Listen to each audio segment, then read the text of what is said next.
பரலோக ராஜாவை துதிக்கிறேன். மீகா 2:13. தடைகளை நீக்கி போடுகிறவர் அவர்களுக்கு முன்பாக நடந்து போகிறார். மீகா புஸ்தகம் தேவனை தடைகளை நீக்கி போடுகிறவர் என்று அழைக்கிறது.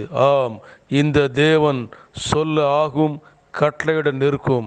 எப்பேற்பட்ட தடையாக இருந்தாலும் நீக்கி போட சர்வ வல்லமை உடையவராக இருக்கிறார். பிசாசு வழியாய் வரக்கூடிய தடைகளாக இருந்தாலும், மனுஷன் வழியாய் வரக்கூடிய தடைகளாக இருந்தாலும், இந்த தேவன் எல்லா தடைகளையும் நீக்கி போடுவதற்கு அதிகாரம் உள்ளவராக இருக்கிறார். பரலோக பிதாவே, உம்மை நோக்கி ஜெபிக்கிறோம். எங்கள் வாழ்க்கையில் சத்துரு வழியாக, மனுஷர் வழியாக வந்த எல்லா தடைகளையும் நீக்கி கர்த்தாவே எங்கள் பாதைகளை கர்த்தர் அல்லேலூயா ஆசீர்வாதமாக்கி தரும்படி இயேசுவின் நாமத்திலே ஜெபிக்கிறோம்.